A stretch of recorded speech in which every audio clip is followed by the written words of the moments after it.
नमस्कार दोस्तों, स्वागत है आपका महानदी क्लासेस में। इस वीडियो में हम चर्चा करेंगे हिंदी के 100 महत्वपूर्ण प्रश्नों पर जो कि सीजी व्यापम भर्ती परीक्षा सहायक संपरीक्षक 2021 में आया हुआ है। तो चलिए वीडियो को शुरुआत करते हैं। आप वीडियो के अंत तक बने रहिए। देखते हैं आज का पहला प्रश्न। प्रतियोगी परीक्षा की तैयारी में जीतोड़ मेहनत कर वह प्रथम आया, इस तरह वह खाली स्थान। यहाँ पे हमको सटीक मुहावरे का प्रयोग करना है।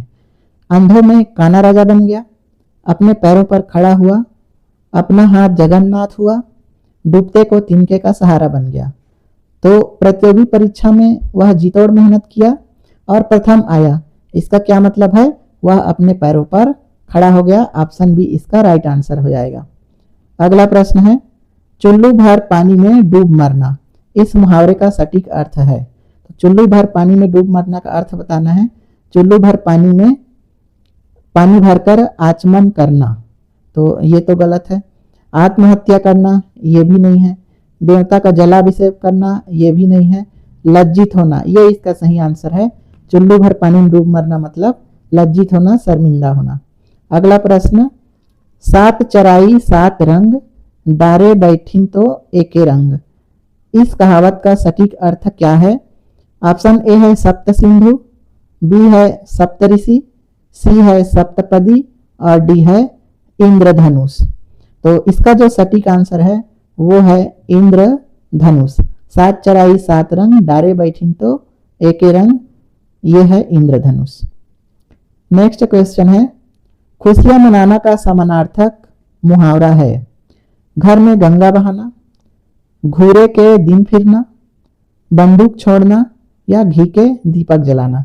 तो खुशियां मनाना मतलब होता है घी के दीपक जलाना। ऑप्शन डी इसका राइट आंसर है। अगला प्रश्न है,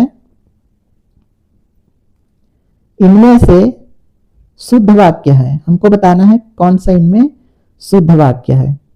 रविवार के दिन स्कूल कोई नहीं जाता।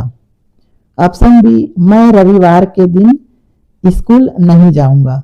तो रविवार में खुद दिन समाया हुआ है, तो के दिन लिखने की आवश्यकता नहीं है। ये क्या है? अनावश्यक है। तो ये भी गलत हो गया और ये भी गलत हो गया, क्योंकि रविवार बोल देने से ही दिन उसमें शामिल है।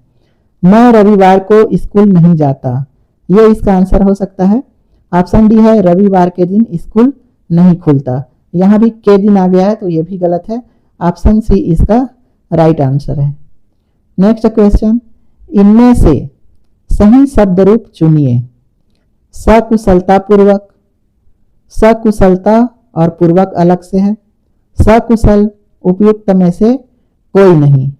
तो इसका आंसर है ऑप्शन सी, सकुशल। सकुशल सही शब्द है। नेक्स्ट क्वेश्चन, मेरी पढ़ाई में बहुत नुकसान हो रहा है। वाक्य में अशुद्धि है, किस तरह की अशुद्धि है ये बताना है। मेरी पढ़ाई में बहुत नुकसान हो रहा है। संज्ञा संबंधी, क्रिया संबंधी, विशेषण संबंधी या विभक्ति संबंधी। तो यहाँ पर देखिए संज्ञा, संज्ञा क्या हो गया? तो संज्ञा जैसे पढ़ाई, तो पढ़ाई एक संज्ञा है, तो ये तो ठीक हो गया। क्रिया, नुकसान होना, ये क्या है? क्रिया है, तो नुकसान हो रहा है, ये भी सही है।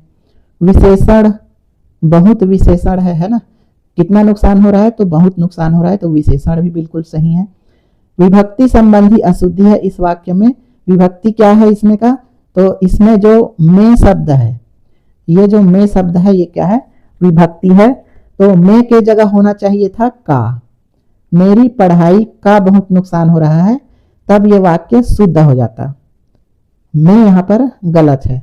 ऑप्शन बी इसका राइट आंसर है, विभक्ति संबंधी। अगला प्रश्न है, निश्चयात्मक अर्थ में सही वाक्य है।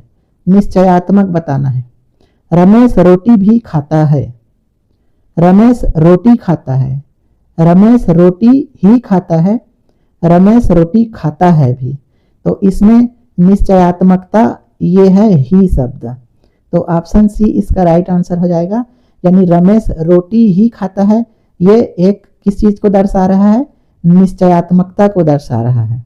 रोटी भी खाता है, इसका मतलब वो कुछ और भी खाता है, लेकिन रोटी ही खाता है मतलब रोटी के अलावा वो कुछ खाता ही नहीं है। तो एक निश्चित चीज को बता रहा है, तो सी इसका राइट आंसर हो जाएगा। अगला प्रश्न है, निम्नलिखित में संयुक्त स्वर है, तो संयुक्त स्वर हमको बताना है। तो संयुक्त स्वर होते हैं 4। कौन कौन सा होता है? ए होता है, अ होता है, ओ होता है और एक होता है औ। तो संयुक्त स्वर 4 होते हैं। तो 3 तो इसमें दिया हुआ है, लास्ट ऑप्शन है उपर्युक्त सभी। तो इसका जो आंसर है उपर्युक्त सभी यानी डी ऑप्शन राइट हो जाएगा। अगला प्रश्न है निम्नलिखित में महाप्राण व्यंजन नहीं है। इन 4 ऑप्शन में हमको बताना है कौन सा महाप्राण है और कौन सा नहीं है। यहाँ पूछा है नहीं है। तो अल्प प्राण और महाप्राण क्या होता है? तो जिस व्यंजन को बोलने से हमारे मुख से ज़्यादा हवा निकलता है वो होता है महाप्राण, और जिसको बोलने से हमारे मुख से कम निकलता है वो होता है अल्प प्राण। तो इसका ट्रिक होता है, जैसे क वर्ग को हम देखें तो क होता है, ख होता है, ग होता है, घ होता है और अंगा। इस तरह से जो है 5-5 व्यंजन होते हैं हर एक वर्ग में। तो इसमें जो पहला और जो तीसरा होता है ये अल्प प्राण होता है, और दूसरा और चौथा होता है जो सम संख्या वाला होता है वो महाप्राण होता है। तो इस तरह से हम ऑप्शन में से यहाँ पर छांट लेते हैं कौन सा अल्प प्राण होता है और कौन सा महाप्राण होता है। तो क वर्ग में देखेंगे तो क, ख, ग और घ चौथे नंबर पे आ रहा है, इसका मतलब ये महाप्राण है। झ देखेंगे च, छ, ज, झ भी चौथे नंबर पे आ रहा है तो ये भी महाप्राण है। ट वर्ग में देखेंगे तो ट और ठ दूसरे नंबर पे आ रहा है तो ये भी महाप्राण है। प वर्ग में देखेंगे तो प पहले नंबर पे आ रहा है, इसका मतलब ये अल्प प्राण है। तो यही हमारा राइट आंसर हो जाएगा, क्योंकि पूछा है महाप्राण व्यंजन नहीं है, तो प जो है महाप्राण नहीं है। अगला प्रश्न है निम्नलिखित में स्त्रीलिंग शब्द है, तो कौन सा स्त्रीलिंग शब्द है वो हमको बताना है। यहाँ पर ऑप्शन ए है पक्षी, बी है बटेर, सी है नेत्र और डी है गन्ना। तो इसमें जो हमारा राइट आंसर है वो है ऑप्शन बी, बटेर जो है स्त्रीलिंग शब्द है यहाँ पर। नेक्स्ट क्वेश्चन, निम्नलिखित में एक वचन बहुवचन का सही युग्म नहीं है। एक तरफ दिया है एक वचन और उसी का बहुवचन दिया है, तो कौन सा इसमें सही नहीं है वो बताना है। तो गौ का गौवे और चौबे का चौबे ही, बीघा का बीघे और नदी का नदी, ये दिया है तो गौ का गौवे होता है, ये सही है। चौबे का बहुवचन चौबे ही होता है, ये भी सही है। बीघा का बीघे होता है, ये सही है।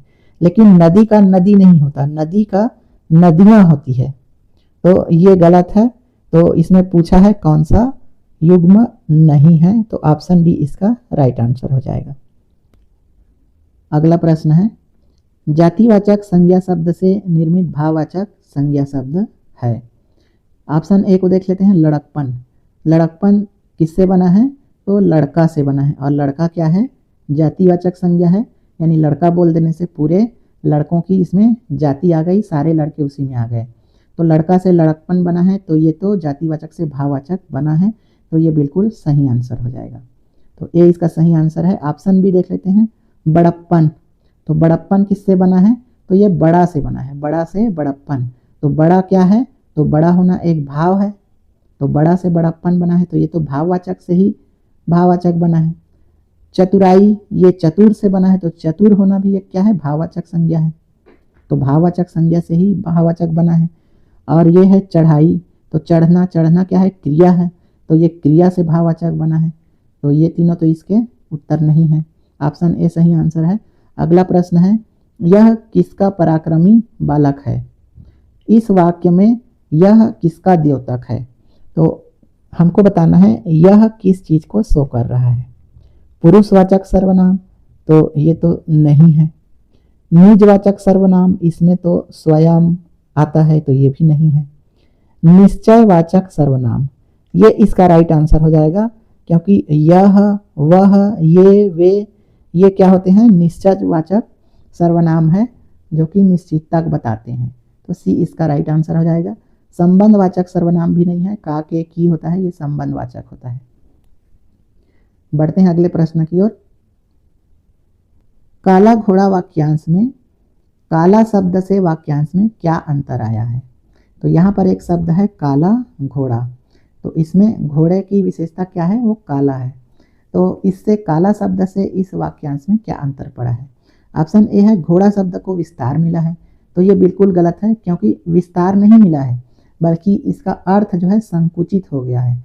घोड़ा बोल देने से उसमें सारे घोड़े आ गए, काले और सफ़ेद चितकबरे सारे घोड़े आ गए, लेकिन काला घोड़ा बोल देने से सीमित हो गया अर्थ, एक सीमित घोड़ा।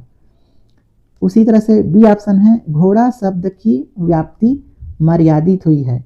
ये बिल्कुल सही है, क्योंकि काला लिख देने से जो घोड़े शब्द की व्याप्ति है वो मर्यादित हुई है। ये बिल्कुल सही है, यानी सीमित हो गई है। तो ये इसका आंसर हो जाएगा। तीसरा भी देख लेते हैं, घोड़ा शब्द का महत्व बढ़ गया है। तो ये बिल्कुल गलत है, महत्व नहीं बढ़ा है बल्कि इसकी सीमा घटी है, और इनमें से कोई नहीं, ये तो होगा नहीं। तो ऑप्शन बी इसका राइट आंसर है। अगला प्रश्न, इनमें से नीचे दिए गए शब्दों में नाम धातु शब्द का चयन कीजिए। नाम धातु, इसमें शब्द में ही इसका अर्थ छुपा है नाम। नाम मतलब क्या होता है, संज्ञा किसी भी चीज़ का, ठीक है। तो इसमें हमको बताना है कि कौन सा शब्द जो है वो संज्ञा से बना हुआ है। नाम धातु का वही अर्थ है। जैसे कि खिलवाना, तो खिलवाना किससे बना है, तो ये खिलाना से बना है, और खिलाना क्या है, क्रिया है। अब पूछा है इसमें नाम धातु, नाम मतलब संज्ञा, तो संज्ञा वाला हमको देखना है। तो ये तो क्रिया से बना है, तो ये नहीं है। उठवाना, उठवाना किससे बना है, उठना से, और उठना क्या है, क्रिया है, तो ये भी नहीं है। बदलना, अब बदलना किससे बना है, तो बदलना ये भी क्रिया से बना है, तो ये भी नहीं है। इसके अलावा डी बच जाता है हथियाना। हथियाना किससे बना है, हाथ से, और हाथ क्या है, एक संज्ञा है, हमारे शरीर का एक अंग है जिसको हम हाथ कहते हैं। तो एक विशेष अंग है, उसका नाम रख दिए हाथ। तो हाथ क्या है, एक नाम है, और नाम ही क्या है, संज्ञा है। तो ये क्या हो गया, नाम धातु हो गया। तो जो किसी नाम से बना है वो नाम धातु है। अगला प्रश्न है, अल्प विराम चिन्ह का उपयोग किस स्थान पर किया जाता है? ऑप्शन ए, जब एक ही शब्द भेद के दो दो शब्दों के बीच में समुच्चय बोधक न हो वहाँ पर। तो ये तो बिल्कुल सही है। क्यों सही है, क्योंकि इसमें कहा गया है एक ही शब्द भेद के दो दो शब्दों के बीच में अगर समुच्चय बोधक नहीं है तब वहाँ पर अल्प विराम लगता है। समुच्चय बोधक क्या होता है, तो समुच्चय बोधक में और आ जाता है, और शब्द, तथा शब्द और वह शब्द, ये तीनों क्या है, समुच्चय बोधक है। तो अगर दो शब्दों के बीच में ये नहीं है तो वहाँ पर हम क्या लगा देते हैं, अल्प विराम लगा देते हैं। जैसे कि राम, राम शब्द हो गया, श्याम शब्द हो गया, और करके यहाँ पर बलराम। तो श्याम और बलराम के बीच में और शब्द है, समुच्चय बोधक है, तो यहाँ पर हम अल्प विराम नहीं लगाएंगे। लेकिन राम, ये राम है और ये श्याम है, इनके बीच में समुच्चय बोधक नहीं है, यानी और भी नहीं है, तथा भी नहीं है, वह भी नहीं है। तो यहाँ पर हम क्या करते हैं, अल्प विराम का प्रयोग करते हैं। तो ए ऑप्शन सही हो जाएगा।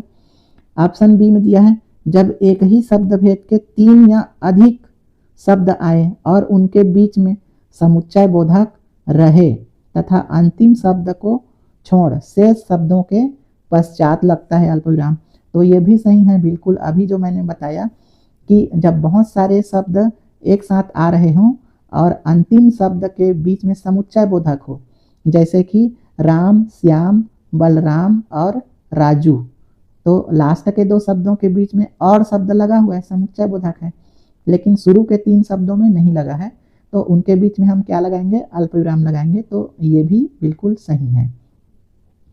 ऑप्शन सी है समानाधिकरण शब्दों के बीच में। तो समानाधिकरण शब्द क्या होता है, जो समान व्याकरणिक स्थिति रखते हैं। जैसे कि एक शब्द मैं बोल रहा हूँ, वह मेहनती, ईमानदार और सच्चा व्यक्ति है। तो इसमें मेहनती, ईमानदार और सच्चा, ये तीनों क्या है, ये समानाधिकरण शब्द है, यानी तीनों जो है एक ही तरह की व्याकरण स्थिति रखते हैं। जैसे कि मेहनत, ईमानदारी और सच्चा, ये तीनों क्या है, ये तीनों भाव है, भाववाचक संज्ञा है। तो इनके बीच में क्या लगेगा, इनके बीच में भी अल्प विराम का प्रयोग करेंगे।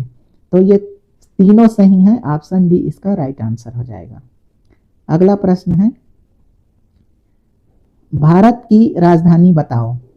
इस वाक्य के अंत में किस विराम चिन्ह का प्रयोग होगा? तो भारत की राजधानी बताओ, इसमें कौन सा? तो ये तो हमको लग रहा है कि इसमें प्रश्नवाचक लगना चाहिए, क्योंकि भारत की राजधानी बताने के लिए प्रश्न पूछ रहा है ना। तो ऐसा प्रथम दृष्टया लग रहा है, लेकिन ये गलत है। यहाँ पर ये नहीं लगेगा। कौन सा लगेगा? ऑप्शन बी, पूर्ण विराम। क्यों लगेगा?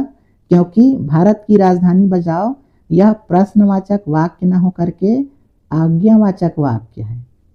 आदेश दिया जा रहा है, आज्ञा दी जा रही है, इसलिए इसमें क्या लगेगा? पूर्ण विराम लगेगा।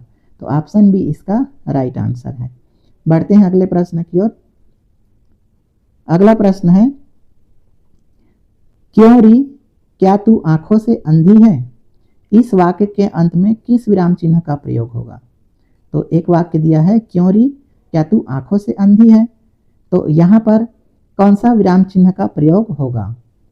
तो इसमें क्या है? इसमें क्या तो आया है, लेकिन प्रश्न नहीं पूछा जा रहा है, बल्कि यहाँ पर आश्चर्य व्यक्त की जा रही है। तो इसमें लगेगा आश्चर्य चिन्ह। यहाँ पर आश्चर्य चिन्ह दिया भी हुआ भी है, ये है, तो यहाँ पर भी आश्चर्य चिन्ह लगेगा। तो ऑप्शन ए इसका राइट आंसर हो जाएगा। अगला प्रश्न, बढ़ता हुआ मनोविकार सूचित करने के लिए प्रयुक्त विराम चिन्ह की दृष्टि से निम्नांकित में कौन सा उदाहरण सही है? यहाँ पर है बढ़ता हुआ मनोविकार। मनोविकार क्या होता है? तो मनोविकार होता है भावनात्मक तीव्रता। मनोविकार किसको कहते हैं? भावनात्मक तीव्रता को कहते हैं। तो जब बढ़ता हुआ मनोविकार, इसके लिए विस्मयादि बोधक चिन्ह का प्रयोग करेंगे। यहाँ पर दिया हुआ है विस्मयादि बोधक चिन्ह, लेकिन कौन सा चिन्ह प्रयोग करेंगे? 2 संख्या वाला, उसके बाद 3 संख्या, फिर अल्प विराम या विस्मयादि बोधक, फिर 1 विस्मयादि बोधक और 2 विस्मयादि बोधक। तो इसमें हमको ध्यान देना है, यहाँ बताया गया है बढ़ता हुआ मनोविकार। क्या बोला गया है? बढ़ता हुआ, यानी मनोविकार बढ़ रहा है, तो हमको जो है विस्मयादि बोधक चिन्हों की संख्या को भी बढ़ाना है, तभी इसमें जो भावनात्मक तीव्रता है वो स्पष्ट रूप से झलकेगा। तो शोक से महाशोक हो रहा है, यानी शोक कम तीव्रता का भाव है, अब महाशोक ज़्यादा तीव्रता का भाव है, तो हमको इसी हिसाब से चिन्ह को भी बढ़ाना पड़ेगा। तो शोक में इसीलिए 2 विस्मयादि बोधक है, तो महाशोक में 3 विस्मयादि बोधक है। तो यही हमारा राइट आंसर हो जाएगा। बाकी सभी गलत है। इसमें 2-2 है, तो ये तो बराबर तीव्रता का नहीं है। शोक मतलब कम तीव्रता, महाशोक मतलब ज़्यादा दुख, तो इसलिए विराम चिन्ह को भी यहाँ पे बढ़ाना पड़ेगा। तो ऑप्शन ए इसका राइट आंसर हो जाएगा। अगला प्रश्न है, यह महिला का पर्यायवाची शब्द नहीं है। तो औरत महिला को कहा जाता है, नारी ये भी महिला को कहा जाता है, अबला भी महिला को कहा जाता है, पत्नी, पत्नी महिला को नहीं कहा जाता है। ठीक है, पत्नी का मतलब किसी पुरुष की पत्नी। ठीक है, तो पत्नी का अर्थ औरत नहीं होता है।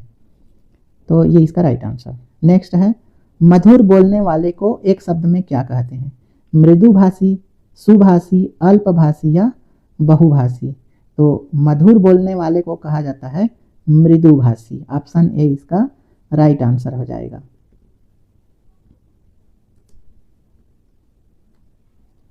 अगला प्रश्न है, अनेक शब्दों के लिए एक शब्द के प्रयोग से भाषा में क्या आता है वो बताना है। तो विस्तार आता है, बिल्कुल आता है विस्तार। नीरसता आती है, नहीं आती है नीरसता। कसावट आती है, बिल्कुल आती है।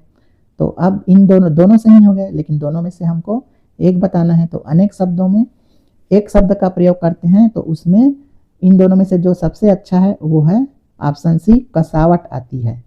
ऑप्शन 23 का हो जाएगा, क्वेश्चन 23 का हो जाएगा सी। बढ़ते हैं अगले प्रश्न की ओर। नेक्स्ट क्वेश्चन है, दूसरों को पीड़ा पहुंचाना के लिए एक शब्द होगा। दूसरों को पीड़ा पहुंचाने वाला क्या कहेंगे? परोपकारी बिल्कुल नहीं कहेंगे, ये तो दूसरों पर उपकार करने वाला होता है। पर पीड़क ये हो सकता है, पर उपकारी भी नहीं होगा। पर छिद्रान्वेषी ये दूसरे के ऊपर दोष निकालने वाले कहते हैं, तो पर पीड़क इसका राइट आंसर हो जाएगा ऑप्शन बी। नेक्स्ट क्वेश्चन, य, र, ल, व इन व्यंजनों को क्या कहा जाता है? तो ऊष्म व्यंजन, अंतःस्थ, स्पर्श या संयुक्त। तो यर अलावा इन चारों व्यंजनों को कहा जाता है अंतःस्थ व्यंजन। ऑप्शन बी इसका राइट आंसर है। नेक्स्ट क्वेश्चन, आ ई उ ऐ ओ औ में समानता का आधार यह है कि ये सभी क्या हैं वो बताना है। प्लुत स्वर है, दीर्घ स्वर है, ह्रस्व स्वर है या अनुस्वर है। तो ये सभी जो है दीर्घ स्वर है। ऑप्शन बी इसका राइट आंसर हो जाएगा। अगला प्रश्न है, निम्नांकित में से कौन सा कथन सत्य नहीं है। यहाँ हमको बताना है कौन सा कथन सत्य नहीं है। ऑप्शन ए, द्वंद्व समास में दो पदों के बीच में योजक चिन्ह यानी हाइफन का प्रयोग किया जाता है, बिल्कुल सही है। जैसे द्वंद्व समास माता च पिता यानी माता पिता के बीच में ऐसा डेश करते हैं, हाइफन लगाते हैं, ये बिल्कुल सही है। स्वरों की सहायता से उच्चारित वर्णों को व्यंजन कहा जाता है, बिल्कुल सही है। व्यंजन का उच्चारण स्वर की सहायता से ही होता है। उच्चारण में अनुनासिकता को व्यक्त करने के लिए चंद्र बिंदु का प्रयोग किया जाता है, ये भी बिल्कुल सही है। अनुनासिक किसको बोलते हैं? चंद्र बिंदु वाले को। और अनुस्वार किसको बोलते हैं? अंक की मात्रा को। तो ये तीनों सही हैं। ऑप्शन डी देख लेते हैं, संज्ञा शब्दों के साथ कारक चिन्ह को जोड़ कर लिखा जाता है, ये बिल्कुल गलत है। ठीक है, जैसे कि ये पहले प्रयोग होता था, पहले जमाने में लोग जब हिंदी लिखते थे तो जैसे राम की माता कौशल्या थी ऐसे करके बोलना है, तो राम और की को अलग न लिखकर इसी में लिखते थे राम की। तो ये पहले उपयोग में आता था, अभी ये खत्म हो गया है प्रचलन। अभी अगर इसको लिखना है तो राम अलग लिखते हैं और की को अलग लिखते हैं। तो संज्ञा शब्दों के साथ कारक चिन्ह को जोड़कर नहीं लिखा जाता। ऑप्शन डी इसका राइट आंसर हो जाएगा। इसमें हमको सत्य नहीं है बताना है, तो ऑप्शन डी इसका राइट आंसर है। अगला प्रश्न है, खड़ी पाई वाले व्यंजनों के संयुक्त रूप उनकी खड़ी पाई को हटाकर बनाई जाती है। तो बिल्कुल है, संयुक्त रूप बनाने के लिए मान लो हमको आधा अक्षर लिखना है तो हम क्या करेंगे, खड़ी पाई को हटा देंगे। जैसे कि ये पूरा माँ है, अब आधा माँ लिखना है तो ऐसे लिखेंगे, ये वाला जो खड़ी पाई है इसको हमको हटा देते हैं। तो इस नियम का सटीक उदाहरण क्या है उसको हमको यहाँ पर बताना है। तो उचक्का, तो ये तो सही नहीं है क्योंकि यहाँ पर क्या है, खड़ी पाई को हमने नहीं हटाया है, क में नहीं हटाते हैं। तो इसमें पूछा है सटीक उदाहरण, तो ये इसका उदाहरण नहीं है। बुढ़ा, तो आधा डा बनाने के लिए हम नीचे ऐसे हल का चिन्ह लगाते हैं, तो ये भी खड़ी पाई नहीं है। लट्टू, आधा टा बनाने के लिए भी हल का चिन्ह लगाते हैं, ये भी खड़ी पाई नहीं है। ख्याति, ख्याति ऐसे पूरा खा ऐसे रहता है, आधा खा लिखने के लिए हम खड़ी पाई को हटा देते हैं, यानी जो स्टैंडिंग लाइन रहता है उसको हटा देते हैं। तो ये इसका सटीक उदाहरण है। अगला प्रश्न है, शुद्ध वाक्य का चयन कीजिए। मैं बुधवार के दिन उपवास नहीं करता। इसमें देखिए बुधवार के दिन लिखना अनावश्यक है क्योंकि बुधवार में ही दिन आ जाता है, तो ये बिल्कुल गलत है, के दिन लिखना अनावश्यक है। तो इसमें पूछा है शुद्ध वाक्य, शुभ कार्य में हमेशा संकट आता है। यहाँ पर संकट गलत शब्द है ना, शुभ कार्य में हमेशा बाधा आती है, तो ये संकट ना होके बाधा होना चाहिए था। साधु के दर्शन से मेरा मन गदगद हो गया। गदगद शब्द यहाँ पर गलत है, गदगद की जगह प्रसन्न होना चाहिए था, प्रसन्न हो गया, ये गलत है। ऑप्शन डी, देश में अराजकता बढ़ रही है, तो ये इसका राइट आंसर है। नेक्स्ट क्वेश्चन है, अशुद्ध वाक्य का चयन कीजिए। फूल उसकी सुगंध से महक रहा है। अब देखिए सुगंध भी आ गया है और महक रहा भी आ गया है, ठीक है। तो सुगंध से ये गलत हो गया, फूल महक रहा है ऐसा होता तो ये सही होता। तो अशुद्ध पूछा है तो यही अशुद्ध है, ठीक है। यहाँ पर देखिए परीक्षा की मौजूदा प्रणाली में बदलाव होना चाहिए, शुद्ध वाक्य है। लड़की ने जोर से हंस दिया, ये भी शुद्ध है। उन्हें विविध विषयों का ज्ञान है, ये भी शुद्ध है। यहाँ पर सुगंध से ये अनावश्यक है, फूल महक रहा है ये शुद्ध वाक्य होता। नेक्स्ट है, निम्नांकित वाक्य के अशुद्ध भाग का चयन कीजिए। अशुद्ध हमको बताना है।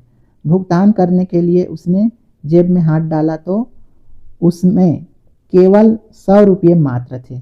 ऑप्शन ए, भुगतान करने के लिए, ये तो सही है। उसने जेब में, ये भी सही है। हाथ डाला, ये भी सही है। केवल 100 रुपये मात्र थे, ये अशुद्ध है। क्यों अशुद्ध है? क्योंकि 100 रुपये मात्र थे अगर रहता तो बिल्कुल सही था, या केवल 100 रुपये थे ऐसा रहता तो भी सही था, लेकिन केवल और मात्र ये दोनों चीज एक ही है और ये अनावश्यक है इसमें से एक, तो इसलिए ये अशुद्ध है। अगला प्रश्न है, वाक्य के अशुद्ध भाग का चयन कीजिए। और वाक्य यहाँ दिया है, यह धारणा पुरानी पड़ चुकी है कि स्त्रियां आजीवन पुरुषों के द्वारा संरक्षित होती है। और ऑप्शन ए दिया है, यह धारणा पुरानी पड़ चुकी है कि। बी दिया है, स्त्रियां आजीवन। सी दिया है, पुरुषों के द्वारा संरक्षित होती है। और डी है, वाक्य त्रुटिहीन है। इसमें ऑप्शन ए इसका आंसर लिया है किसने? व्यापम ने। क्यों लिया है? यह धारणा पुरानी पड़ चुकी है कि, तो देखिए धारणा क्या होती है, तो धारणा पुरानी ही होती है, तो ये पुरानी पड़ चुकी है, यहां तक जो शब्द है ये अनावश्यक है। यह धारणा है कि ऐसा होता तो ये बिल्कुल शुद्ध था, लेकिन इसमें पुरानी पड़ चुकी है, ये अशुद्ध है, तो व्यापम ने इसको आंसर लिया है। और बी है, स्त्रियां आजीवन, ये भी सही है। और सी, पुरुषों के द्वारा संरक्षित होती है, ये भी सही है। डी, वाक्य त्रुटिहीन है, तो ये तो होगा ही नहीं, ये ए ऑप्शन इसका राइट आंसर है। अगला प्रश्न है, रंग बदलना मुहावरे का अर्थ है परिवर्तन होना, प्रभाव उत्पन्न करना, डराना या उनमें से कोई नहीं। राइट आंसर हो जाएगा ए, रंग बदलना मतलब परिवर्तन होना। अगला प्रश्न, कपटी मित्र, इस मुहावरे का अर्थ क्या है? गुदड़ी का लाल, गांठ का पूरा होना, आंख का तारा या आस्तीन का सांप। तो कपटी मित्र किसको कहते हैं? जो आस्तीन के सांप होते हैं। ऑप्शन डी इसका राइट आंसर है। अगला प्रश्न है, हवा के घोड़े पर सवार होना, इस मुहावरे का अर्थ बताना है। कल्पना करना, तेज गति से चलना, जल्दी में होना या बहुत जल्दी में होना। तो हवा के घोड़े पर सवार होने का अर्थ है बहुत जल्दी में होना। ऑप्शन डी इसका राइट आंसर। अगला प्रश्न है, अधजल गगरी छलकत जाए, इस कहावत का अर्थ क्या है? डिंग हाँकना, इतराकर चलना, काम की हड़बड़ी या काम टालना। अधजल गगरी छलकत जाए, ये होता है डिंग हाँकना। ऑप्शन ए इसका राइट आंसर है। अगला प्रश्न है, विदेशी भाषा से हिंदी में आया उपसर्ग निम्नांकित में से कौन सा है?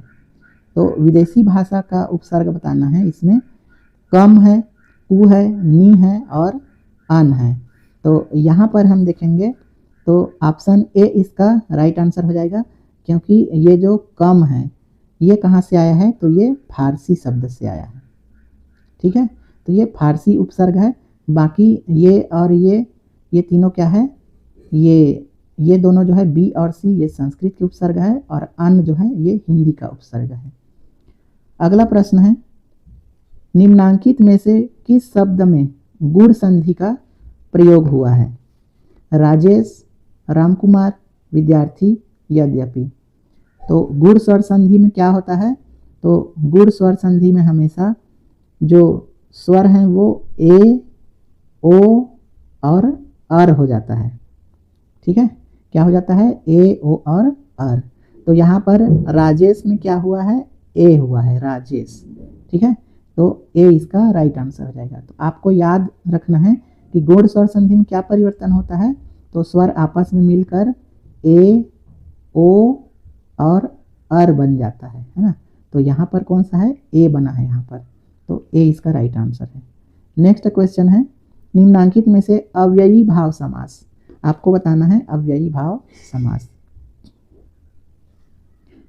मनमाना, मनमाना में क्या है? मन से माना हुआ है ना, उसको मनमाना कहते हैं। तो ये तो तत्पुरुष समास हो गया। उसके बाद है डाक घर, यानी डाक के लिए घर। तो के लिए किस में आता है? तत्पुरुष समास में, तो ये भी तत्पुरुष समास हो गया। इसके बाद है स्वादहीन, यानी स्वाद से हीन। तो से आया है, तो ये भी क्या हो गया? तत्पुरुष समास हो गया। आजीवन, आजीवन में आ क्या है? अव्यय है, तो ये क्या हो गया? अव्ययी भाव समास। यही हमारा उत्तर है। अगला प्रश्न, स्वयंभू, स्वयंभू शब्द का प्रयोग किसके लिए किया जाता है? तो स्वयंभू जो अपने आप उत्पन्न होता है उसको स्वयंभू कहते हैं। तो अपने आप उत्पन्न वाला किसमें है? स्वयं सेवा करने वाला बिल्कुल नहीं, स्वयं के पैरों पर खड़ा होने वाला ये भी नहीं, थोड़ी देर पैदा हुए शिशु इसको भी नहीं कहते हैं। जो स्वयं उत्पन्न हो, ऑप्शन डी इसका राइट आंसर है। अगला प्रश्न है 41 नंबर का, नीचे दिए गए वाक्यों में अशुद्ध वाक्य का हमको चयन करना है। शीघ्र ही ऐसा होने वाला है, तो इसमें तो कोई अशुद्धि नहीं है, बिल्कुल सही है। वे कोई स्कूल नहीं खोले हैं, ये अशुद्ध लग रहा है। क्या अशुद्धि है देख लेते हैं। वे कोई स्कूल नहीं खोले हैं, इसके बजाय क्या होना चाहिए था, ये उन्होंने कोई स्कूल नहीं खोला है, तो ये अशुद्धि है इसमें। इसका सही रूप होना चाहिए था उन्होंने कोई स्कूल नहीं खोला है। ऑप्शन बी सही है। सी है मैं आपसे यह कहना चाहता हूँ, बिल्कुल सही है ये। उन्होंने सफलतापूर्वक उत्तर दिया, बिल्कुल सही है। बढ़ते हैं अगले प्रश्न की ओर। प्रश्न संख्या 42 नंबर का है। मुझे दुख है कि आज एक बारात में जा रहा हूँ, इसलिए आपसे ना मिल सकूंगा। उक्त वाक्य के संदर्भ में सही विकल्प का चयन करना है।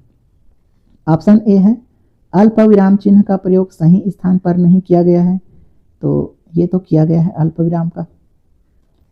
पूर्ण विराम का प्रयोग सही स्थान पर नहीं किया गया है, तो ये भी किया गया है, पूर्ण विराम का प्रयोग किया गया है। वाक्य में शब्द क्रम सही नहीं है, ये इसका आंसर है। इस वाक्य में क्या है, शब्द क्रम सही नहीं है। अभी आप वाक्य को पढ़ेंगे, मुझे दुख है कि आज एक बारात में जा रहा हूँ, तो ऐसा लग रहा है कि बारात में जाने का दुख है, लेकिन इसका वास्तविक अर्थ क्या है कि बारात में जा रहा हूँ और आपसे मिल नहीं पाऊंगा, इस बात का दुख है ना। तो क्रम अलग अलग है। ये होना चाहिए था आज मैं बारात जा रहा हूँ इसलिए आपसे मिल नहीं पाऊंगा, इसका मुझे दुख है। तो शब्द क्रम इसमें दोष है, तो ऑप्शन सी इसका राइट आंसर हो जाएगा। अगला प्रश्न है, नीचे दिए विकल्प में से अशुद्ध वाक्य का चयन कीजिए। अशुद्धि बताना है यहाँ पर।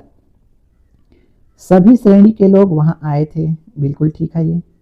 लड़का अच्छी चाल चलता है, ये भी सही है। चाल स्त्रीलिंग शब्द है इसलिए उसके लिए अच्छी शब्द आया है। तुम मेरी मदद पत्थर करोगे, ऐसा तो कोई बोलता नहीं है। पत्थर का क्या मतलब है, तुम मेरी मदद करोगे, या ऐसा भी होता है तुम मेरी मदद क्या करोगे, या तुम मेरी मदद क्या खाक करोगे, इस तरह से। लेकिन तुम मेरी मदद पत्थर करोगे, ये तो बिल्कुल अशुद्ध है, यही इसका आंसर है। हिंसक जीव मुझे क्या मारेंगे, ये बिल्कुल सही है प्रश्नवाचक वाक्य। अगला प्रश्न है, निम्नांकित वाक्यों के शुद्धाशुद्ध के संबंध में सही विकल्प का चयन करना है। वाक्य दिया है पहला, शब्द केवल संकेत मात्र होते हैं, तो ये अशुद्ध वाक्य है। क्यों अशुद्ध है, क्योंकि केवल और मात्र दोनों आ गया है। दोनों में से कोई एक होना चाहिए था, क्योंकि दोनों का अर्थ एक ही है। केवल भी अर्थ में मात्र ही है और मात्र भी केवल ही है, तो एक चीज यहाँ पर एक्स्ट्रा है, तो ये अशुद्ध हो गया। उसकी दृष्टि चित्र पर गड़ी थी, ये बिल्कुल सही है। ऑप्शन में देखते हैं, वाक्य क्रमांक 1 शुद्ध है, नहीं है शुद्ध। वाक्य क्रमांक 2 शुद्ध है, बिल्कुल है। वाक्य क्रमांक 1 और 2 दोनों शुद्ध है, तो दोनों शुद्ध नहीं है। ऑप्शन बी इसका राइट आंसर है। अगला प्रश्न है, नीचे दिए गए शब्दों में एक शब्द अग्नि का पर्यायवाची है, कौन सा इसमें से अग्नि का पर्यायवाची है वो हमको बताना है। ऑप्शन ए में दिया है क्षिति, तो क्षिति का मतलब तो पृथ्वी होता है, ये इसका पर्यायवाची नहीं है। दूसरा है दामिनी, दामिनी का मतलब बिजली होता है, तो ये भी अग्नि का पर्यायवाची नहीं है। जुन्हाई, जुन्हाई का मतलब चांदनी होता है, ये भी पर्यायवाची नहीं है। कृषाणु, हाँ कृषाणु का मतलब अग्नि होता है। ऑप्शन डी इसका राइट आंसर है। अगला प्रश्न है, नीचे दिए गए शब्दों में प्राचीन शब्द का विलोम शब्द बताना है, तो प्राचीन का विलोम होता है अर्वाचीन। ऑप्शन बी में है अर्वाचीन, ये इसका राइट आंसर है। अगला है, निम्नलिखित में खर शब्द के विभिन्न अर्थों के द्योतक शब्दों में कौन सा शब्द सही नहीं है। तो खर से किसको किसको संबोधित करते हैं ये हमको बताना है। तो गधा, गधा को खर बोला जाता है, बिल्कुल ठीक है। तीक्ष्ण को भी खर बोला जाता है, ये भी बिल्कुल सही है। और बगुला को भी खर बोला जाता है, ये भी सही है। बाढ़, बाढ़ को खर नहीं बोला जाता है, बाढ़ को सर बोला जाता है।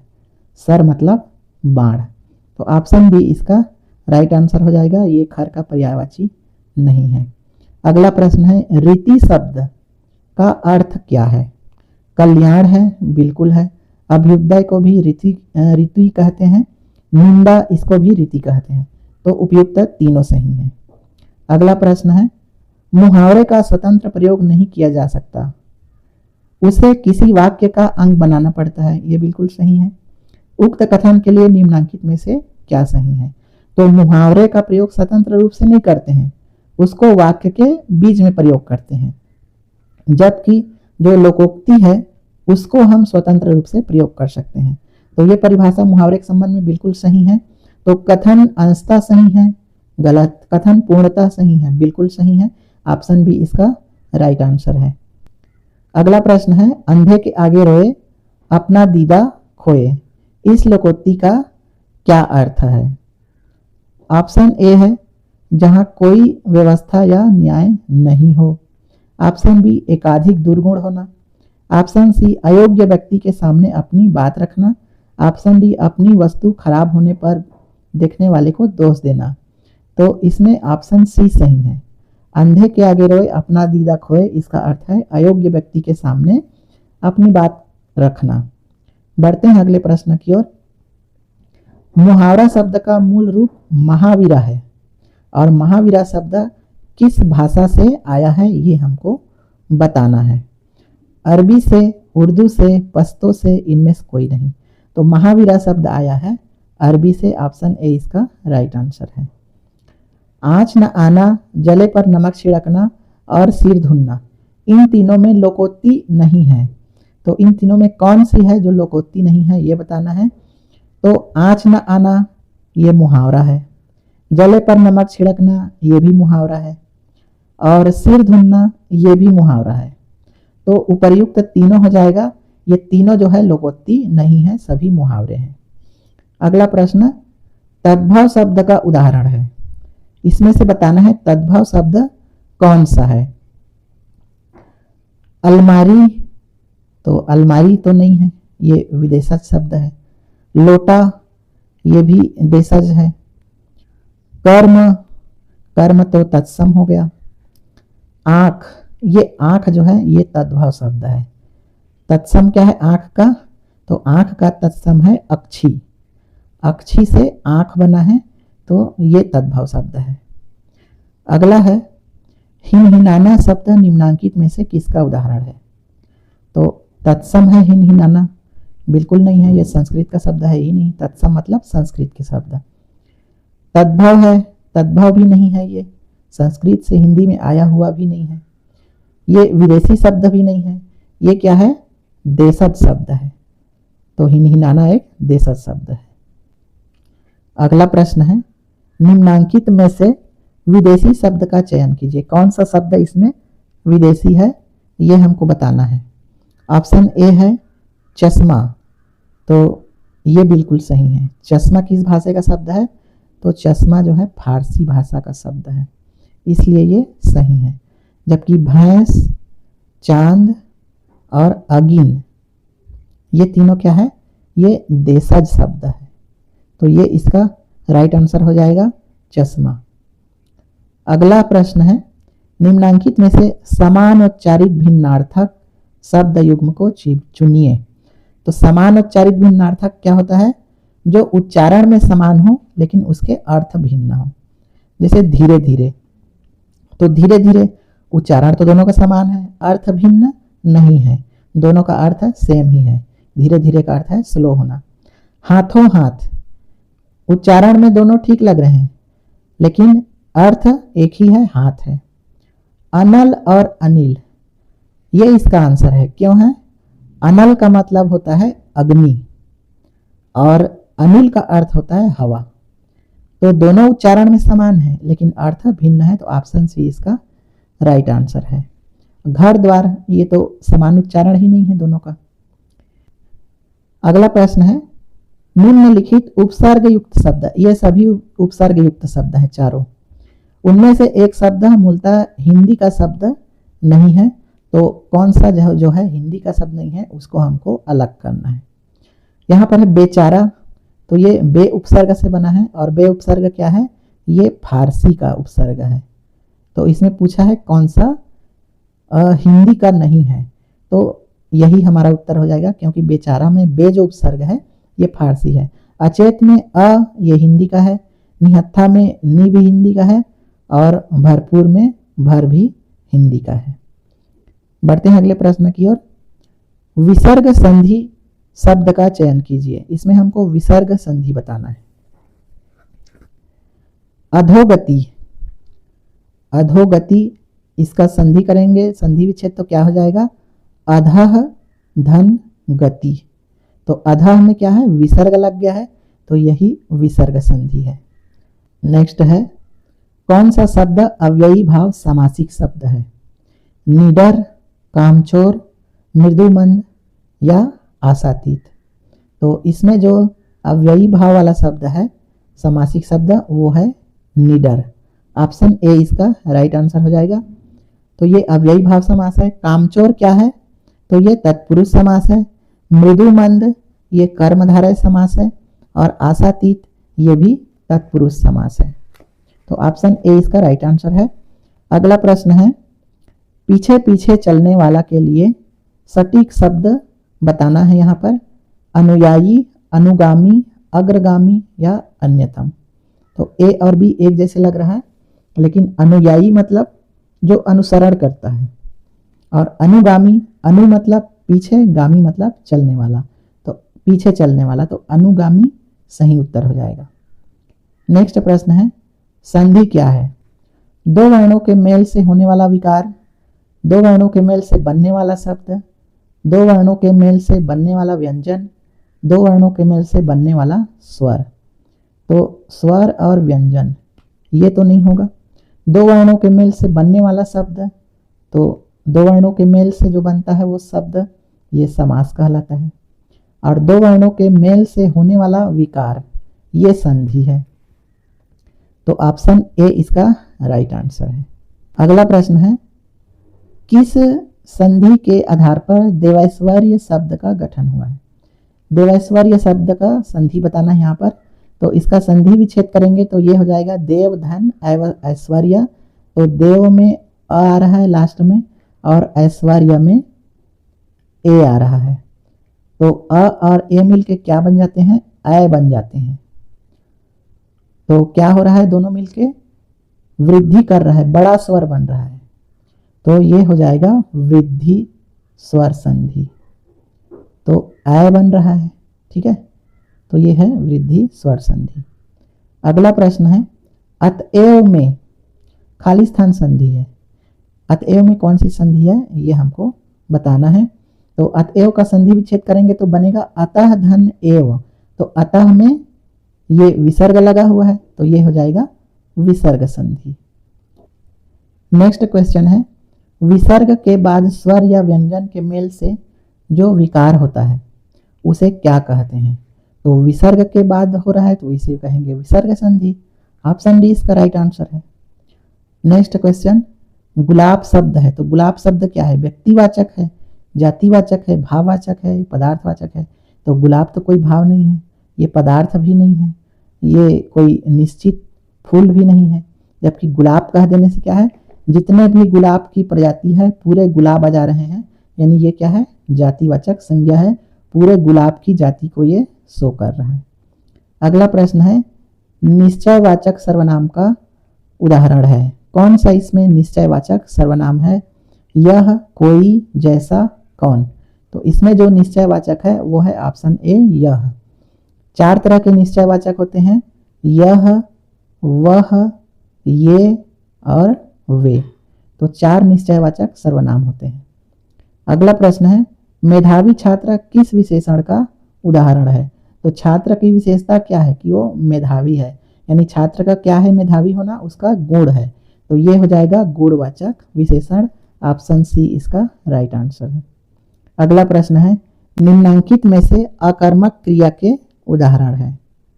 तो अकर्मक क्या है, जिस वाक्य में कर्म नहीं है वो अकर्मक है और जिसमें कर्म है वो सकर्मक है। जैसे कृष्ण कुमार ने गीता का पाठ किया।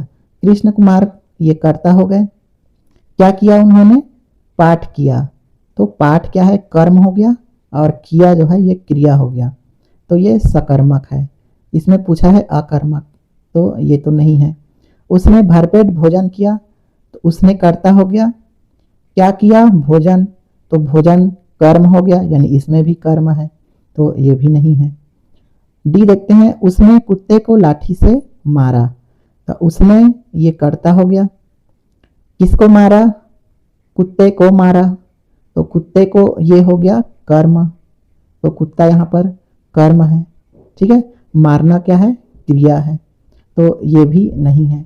सी ऑप्शन देखते हैं, पेड़ के नीचे बालक रो रहा है, कौन रो रहा है, बालक रो रहा है, तो बालक क्या है, कर्ता हो गया।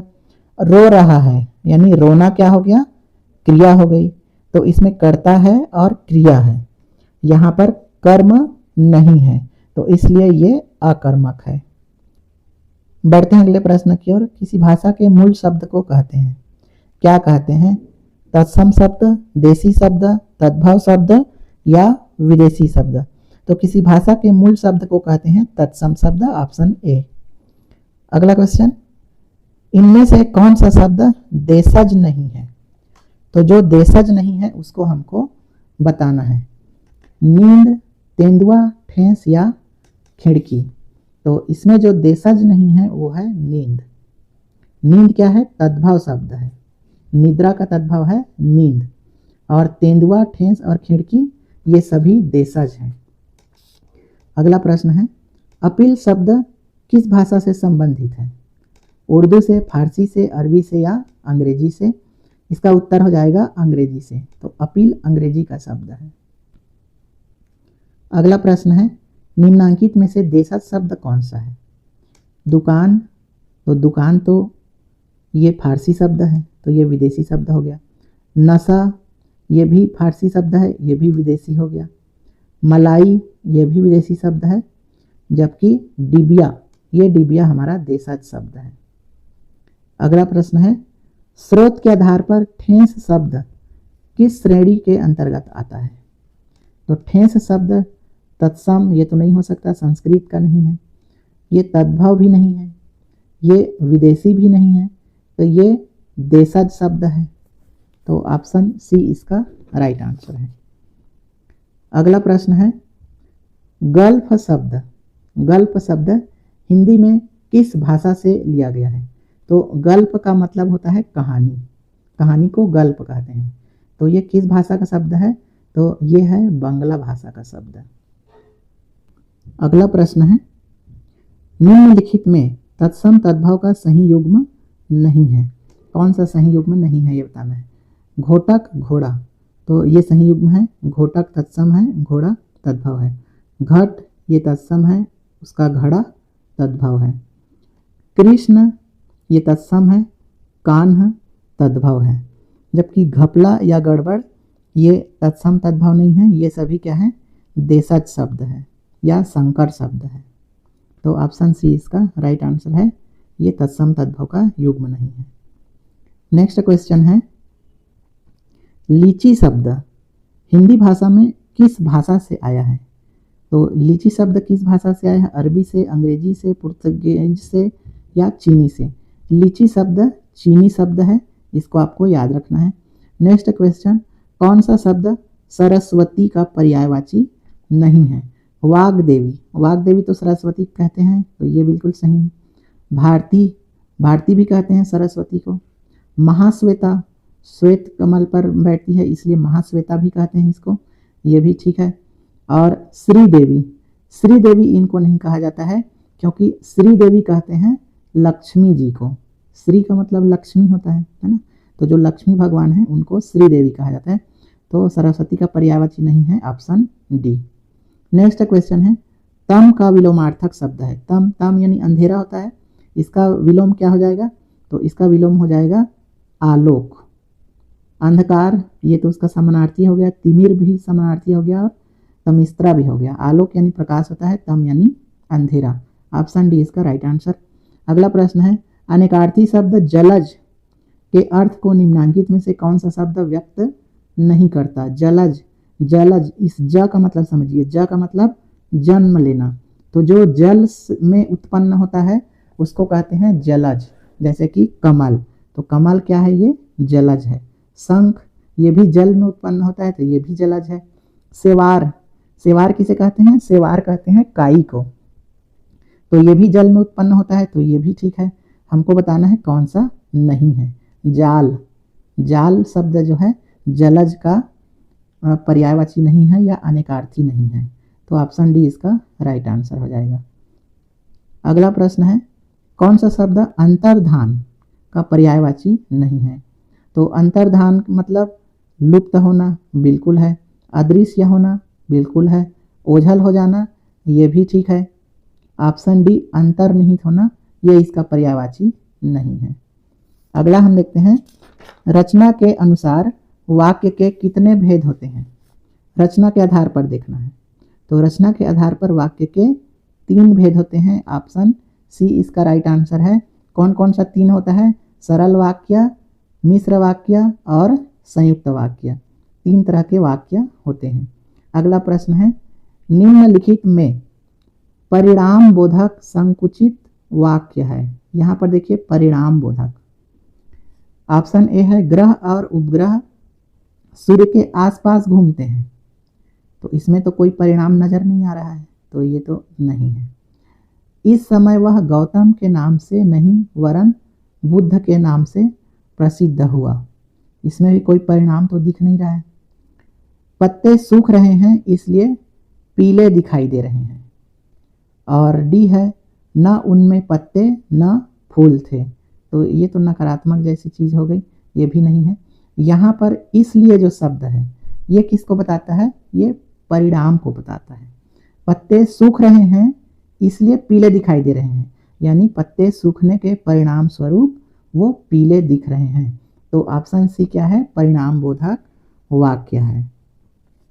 अगला प्रश्न हम देखते हैं, अर्थ के अनुसार वाक्यों के कितने भेद होते हैं?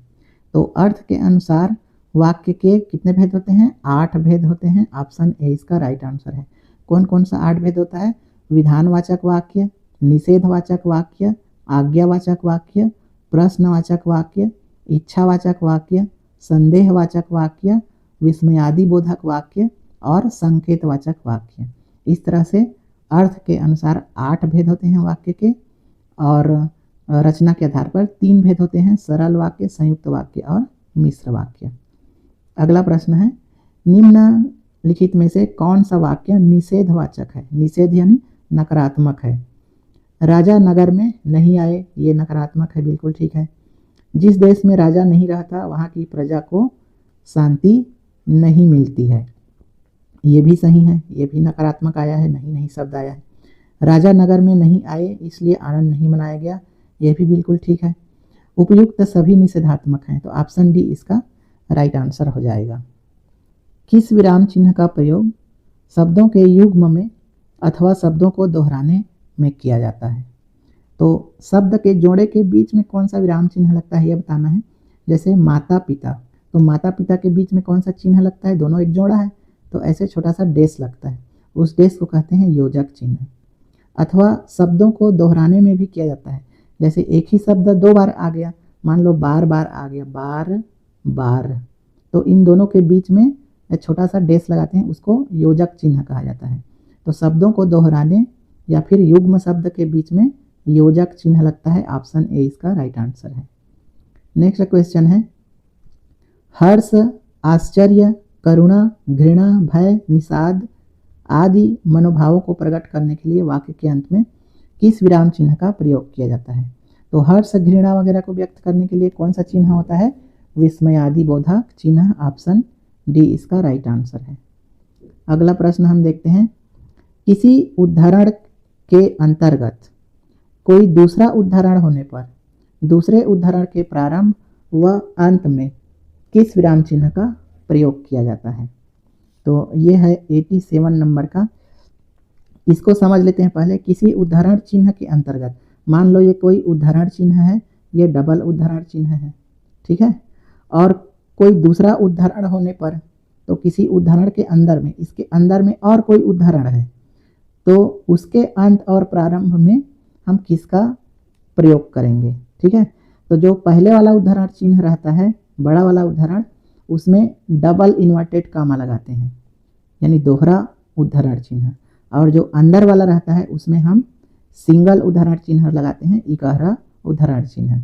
तो इसमें कहा गया है किसी उदाहरण के अंतर्गत कोई दूसरा उदाहरण होने पर दूसरे उदाहरण के प्रारंभ और अंत में कौन लगाते हैं।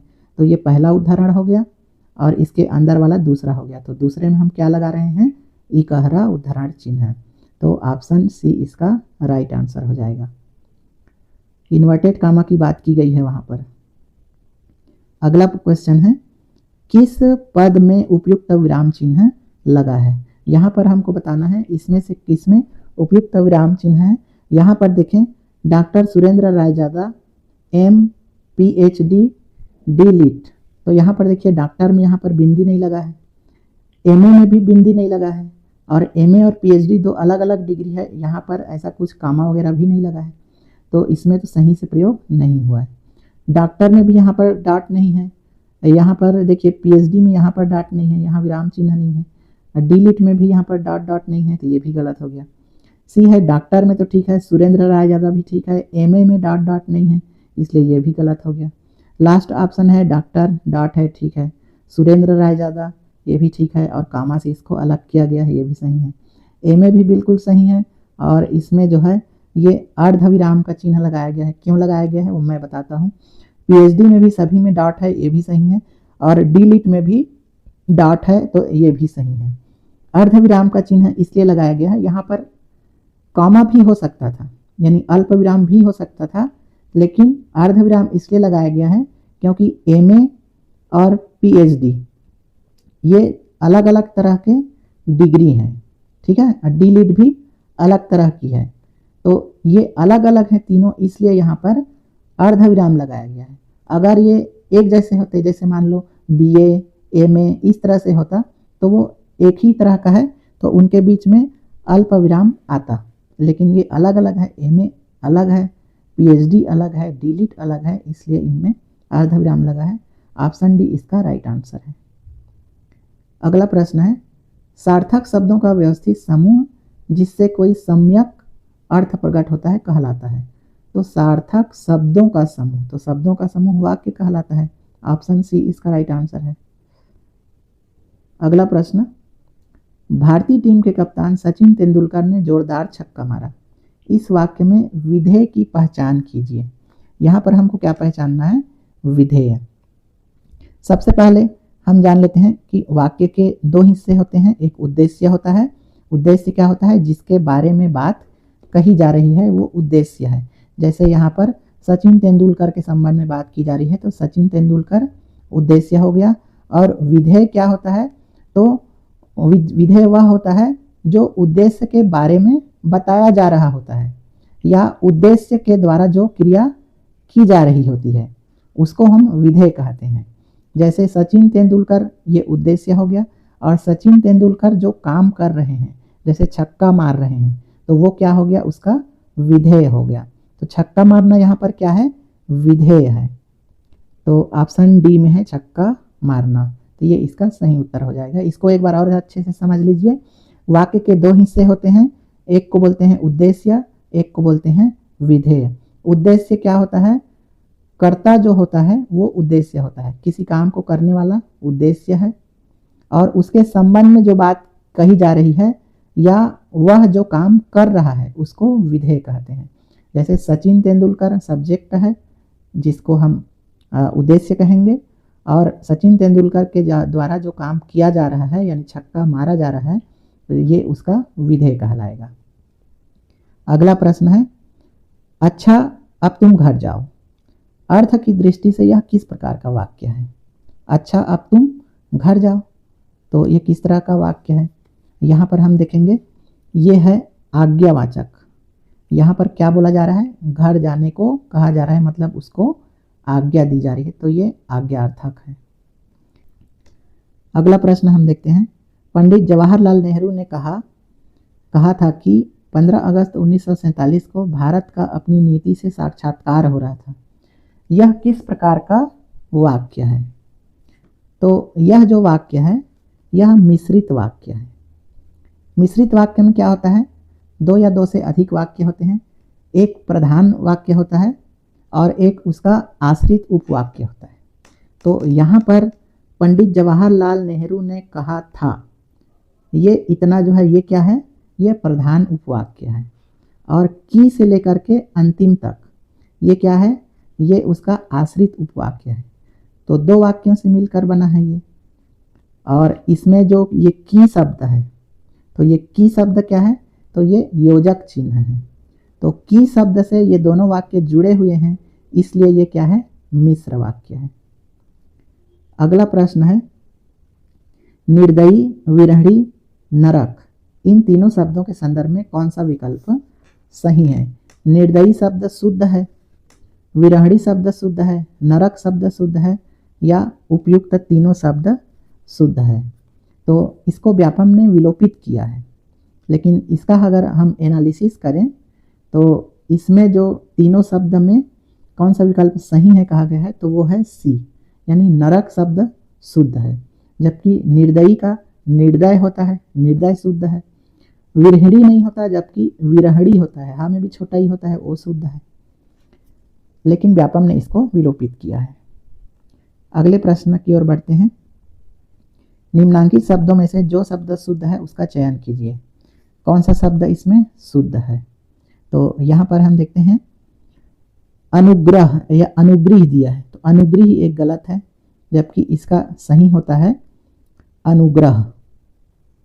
इसके बाद है आह्लाद, तो आह्लाद नहीं होता, आह्लाद होता है, तो ये भी गलत है।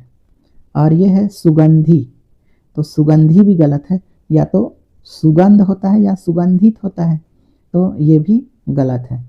जबकि ये जो है सहस्त्र, ये बिल्कुल सही है। तो ऑप्शन बी इसका शुद्ध शब्द है। अगला प्रश्न है, महीधर, जारज एवं धराधर, इन तीनों शब्दों के संदर्भ में कौन सा विकल्प सही है, ये हमको बताना है। महीधर, तो महीधर क्या है, ये तो शुद्ध शब्द है। जारज, ये भी शुद्ध शब्द है। धराधर, ये भी शुद्ध शब्द है। तो इसमें डी सही हो जाएगा, उपर्युक्त तीनों शुद्ध है। अगला क्वेश्चन हम देखते हैं। अब हम अंतिम पड़ाव में है। यहाँ पर नीचे दिए गए शब्दों में शुद्ध अशुद्ध संबंधी सही विकल्प का चयन कीजिए। परिणीत, द्वंद्व और तत्सार। तो इसमें जो शुद्ध अशुद्ध है उसका चयन करना है। तो इसमें तत्सार शब्द शुद्ध है, ऑप्शन सी शुद्ध है। जबकि परिणीत, ये परिणीत नहीं होता बल्कि परिणत होता है, अड़ा में छोटी मात्रा नहीं होती, ये गलत हो गया। द्वंद्व, द्वंद्व नहीं ये, बल्कि इस द में भी आधा वा लगेगा तब ये शुद्ध होगा, तो ये भी यहाँ पर गलत हो गया। उपर्युक्त तीनों सही हैं, ये तो नहीं होगा। तत्सार शब्द यहाँ पर शुद्ध है। बढ़ते हैं अगले प्रश्न की ओर। निम्नांकित में से वर्तनी की दृष्टि से त्रुटिपूर्ण शब्द को पहचानिए। वर्तनी की दृष्टि से कौन सा गलत है। आशीर्वाद, ये बिल्कुल सही है। उसके बाद है लावण्य, ये भी बिल्कुल सही है। विद्रूप, ये भी सही है। कुमुदनी, ये गलत है। कुमुदनी नहीं होता, द में भी छोटे की मात्रा होती है, कुमुदिनी होता है। तो ऑप्शन डी इसका राइट आंसर है। नेक्स्ट क्वेश्चन, निम्नांकित में से शुद्ध शब्द का चयन कीजिए। तो उज्ज्वल, पूरा जा दे दिया है तो ये अशुद्ध हो गया, दोनों जा आधा आधा होता है। कैलाश, कैलाश में सड़क कसा होता है तो ये भी अशुद्ध है। ऐरावत, एरावत दिया है, ऐ होता है ऐरावत, तो ये भी अशुद्ध है। द्वारका, ये सही है। तो शुद्ध शब्द है इनमें से ऑप्शन डी। नेक्स्ट क्वेश्चन है, कौन सा शब्द अशुद्ध है। कनिष्ठ, तो कनिष्ठ तो अशुद्ध है, ये होता है ठ, कनिष्ठ होता है। बी है चिन्ह, चिन्ह नहीं होता है, ना इसमें पूरा होता है और ह इसमें आधा होता है, ये होता है चिन्ह, ची ऐसा होता है और ह मिले ना होता है, इस ह में ही ना होता है, तो यहाँ पर ह आधा होता है, तो ये भी अशुद्ध है। चिन्ह होता है, चिन्ह नहीं होता। ब्राह्मण दिया है, बोलने में हम ब्राह्मण ब्राह्मण बोल देते हैं, चिन्ह चिन्ह बोल देते हैं, लेकिन ये अशुद्ध रूप है। ब्राह्मण होता है, ह आधा होता है और म पूरा होता है, तो ये गलत हो गया। और डी दिया है सभी, तो इसमें से सभी अशुद्ध है, तो ऑप्शन डी इसका सही उत्तर हो जाएगा। अगला क्वेश्चन है, ये लास्ट है। कौन सा शब्द शुद्ध है? तो इसमें शुद्ध बताना है चावल। चावल अशुद्ध शब्द है, ये चंद्र बिंदु इसमें रहता ही नहीं है, ठीक है। उसके बाद है ऋषिकेश, तो ऋषिकेश ये इसका सही है, ये शुद्ध है। ऑप्शन सी है अनाधिकृत। अनाधिकृत नहीं होता, अनधिकृत होता है, ना में आ की मात्रा नहीं होगा, सिर्फ ना होगा। इसके बाद है कवियित्री, तो कवियित्री नहीं होता, कवयित्री होता है, वह में छोटी मात्रा नहीं होती है, तो ये भी गलत हो गया, ये भी गलत हो गया। तो ऑप्शन बी इसका राइट आंसर है, लेकिन व्यापम ने इसको विलोपित कर दिया है। तो इस तरह से हमने 100 क्वेश्चन देखा, और जो कि थोड़े हार्ड लेवल के थे। अगर आप सीजी व्यापम के किसी भी एग्ज़ाम की तैयारी कर रहे हैं तो ये वीडियो आपके लिए बहुत हेल्पफुल रहेगा। इससे आपको समझने में भी मदद मिलेगी कि किस तरह का प्रश्न पूछा जा रहा है, लेवल किस टाइप का है।